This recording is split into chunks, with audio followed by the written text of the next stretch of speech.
I remember when I first laid eyes on you. You was crying on the bench, I said you wanna talk.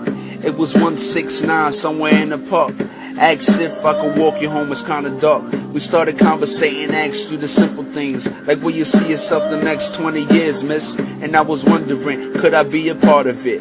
I peeped the giggle, so I knew that my charm was working. You said you got a man, but he ain't treating you right. And if he can't treat you right, then I won't treat you wrong. You told me that you love him, but you feeling type scared, cause when he gets mad, results to the physical. Black eyes from the punches he is giving you. So I replied, don't you think you should leave him, boo?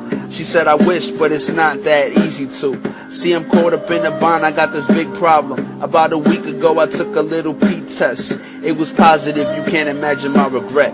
And to this day, he still don't know it yet. I have to ask, do you plan on keeping it? She said, I don't know, I think my parents gonna flip.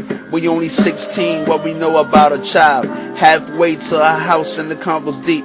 She told me if he finds out, I think he's gonna leave. You see, Brian has these little fears of commitment. Like his father, I think he keeps up the tradition. You see, Brian never had a father in his life. And the thought of him being one, he thinks twice. And what about your parents when you gon' give them news? Cause sooner or later, you really gon' have to. She can't hold it in her eyes, start to cry again. She replied with a soft voice, I found a way. So I had to ask, what is it you gonna say? Every single one of her daughters had a child. At a young age, her mother can't feel proud. But you see, they had high hopes for Emily. They figured she would go to school and finish up, do what her sisters couldn't do, and go to college. And all the pressure put on her, it was getting to her. But it got worse when she started dating that loser. He would hit her and knock her out and just abuse her. Physically and mentally, she was straight damaged. As we walked down the street at 163, I began to notice her head was to her feet. I started to wonder what was going through her mind, so I hesitated to ask, are you okay? I didn't know I was going to find out the next day. As we approached the doorstep, I gave her some advice. I told her childbirth is beautiful, it's just life. Here's my number, cause all you need is just a friend. Who would have thought the next day it all would end? The next morning, I woke up to Channel 4. They were talking about a young teen that hung herself. She was just 16, what a young girl. She could do anything she wanted, she had the whole world. And then I sat there wondering who the hell it could be. It turned out that the news said Emily. Yeah.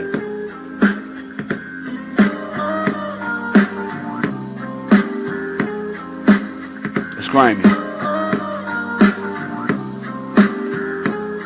True shit.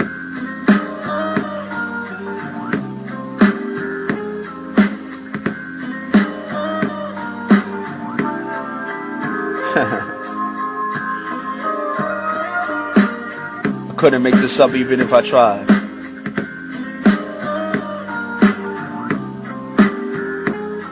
Enjoy life while you have it.